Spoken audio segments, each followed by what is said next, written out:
A very warm welcome to everyone. I hope you are fine.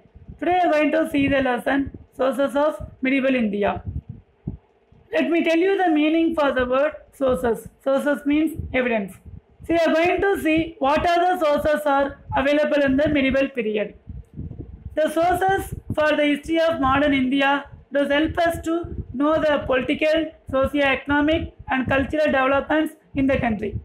From the very beginning, the Portuguese, the Dutch, the French, the Danish and the English recorded their official transactions in India. So what are the period? Ancient period, medieval period, modern period. This session we are going to see about medieval period. The medieval period is classified into early medieval period, later medieval period. Early medieval period is AD 700 to 1200. Later medieval period is AD 1200 to 1700. So history means past. So we are learning all the information means with help of the sources. So numerous and varied sources are available in the historians engaging in the study of medieval India. With help of the sources, we are learning about medieval India. This all the information are very clean information. This all available from inscriptions, monuments, coins, autobiographies, etc. And some accounts also it is left by Arab, Persian and Turkish. So how are we learning all the information with help of sources? Sources means evidence, we discussed already. So sources are that is supporting the materials, documents or records in the form of evidence that helps to reconstruct the past. So we can learn about past. So what are the classification of sources? Primary sources, secondary sources. So primary sources is also called as material sources. Secondary sources is also called as written sources. So what are the primary sources? Inscriptions, monuments and coins, etc. What are the secondary sources? Literary works, travelogues, biographies, autobiographies, etc. So what is written sources? After the advent of the printing press, numerous books were published in different languages. So hence the people began to acquire knowledge easily in the field like art, literature, history and science. The Europeans came to know about the immense wealth of India with the help of the accounts. Accounts means biographies, books, etc. And the wealth of India is attracted Europeans to this country. Primary sources is also called as material sources. Secondary sources is also called as written sources. So what are the written sources? Travel accounts, diaries, autobiographies, government documents, etc. So what are the primary sources? Monuments, inscriptions, coins, etc. So written sources means all it is written past. So archives is the place where historical documents are preserved. The museum is the place where historical documents are preserved. So what is the difference between archives and museum? Archives is the place where secondary sources are preserved and museum is the place where primary sources are preserved.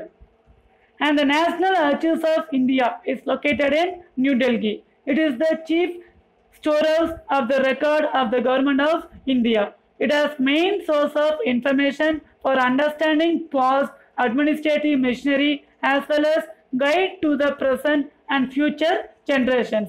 It is related to all the information. It contains authentic evidence for knowing the political, social, economic, cultural and scientific life and activities of all the people of India. So Archives is one of the largest in Asia. So George William Forrest can rightly be called as the father of National Archives of India. And the Tamil Nadu Archives is located in Chennai. It is one of the oldest or largest in southern India. The most of the records in Tamil Nadu Archives are in English. The collections include series of administrative records in Dutch, Danish, Persian, and Marathi. The few documents are in French, Portuguese, Tamil, and Urdu. Tamil Nadu Archives has 1642 volumes, and this record covers the period from 1657 to 1845.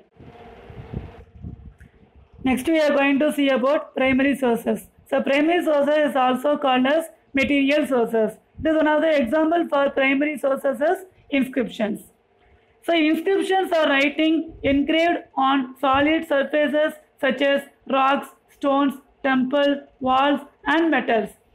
The king's royal decrees, dedication, and donations, monuments raised in commemoration of victories in wars, those built in memory of deceased warriors, contain rich information about concerned era. This is all the information about king we are learning with help of the primary sources, or it is also called as material sources. The various types of land gifted to the Chola kings are known from inscriptions and copper plates. How we know gifted by the Chola means with help of inscriptions and copper plates. So Velan Vagai, the Chola gifted the land of a non-Brahmin proprietors. Next, Brahmadaya, the Chola king gifted to land to Brahmins. Next, Shagaboga, the Chola king land for the maintenance of a school. Next, Devadana, the Chola king land gifted to temples. Next, Pallichandam, the Chola king's land donated to Jaina institutions. This all the information how we are getting the knowledge means with help of the primary sources, or it is also called as material sources. So this all information getting from inscriptions. Copper plate grants which were treated as legal documents have significant source value. The Islamic Persian practices a relatively high cost of copper plates, but later they used palm leaf and paper. It is very cheaper alternatives from 13th century onwards. The several copper plate grants issued during the later Chola period, 10th to 13th century, record gifts to individual priests or teachers who are Hindu, Buddhist, or Jaina. So both the giver and receiver name also elaborately displayed in the copper plate. By contrast, most stone inscriptions differ in their content. In stone inscriptions, the beneficence of a donor name also it is recorded in the copper plate. So the major focus is upon the giver, but mostly the major they focus only the giver. So Tiruvalangadu plates of Rajendra Chola I and the unbuilt plates of Sundara Chola I are notable examples for the inscriptions. So Uttarmerur inscriptions in Kanchipuram district provide details of the way in which the village administration was conducted. Recap. So in the period from AD 700 to 1200 and from AD 1200 to 1700 are classified as early medieval and later medieval periods respectively. Sources are the supporting materials, documents, or records in the form of evidence that help to reconstruct the past. So we can learn about the past with help of the sources. So classification of sources, primary sources, secondary sources. So primary sources is also called as material sources. Secondary sources is also called as written sources. So what does mean by sources? Sources means evidence.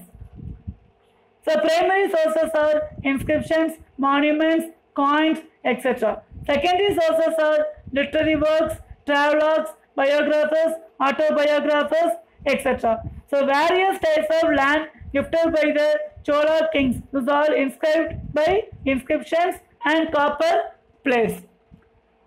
I hope you understood this session is very well.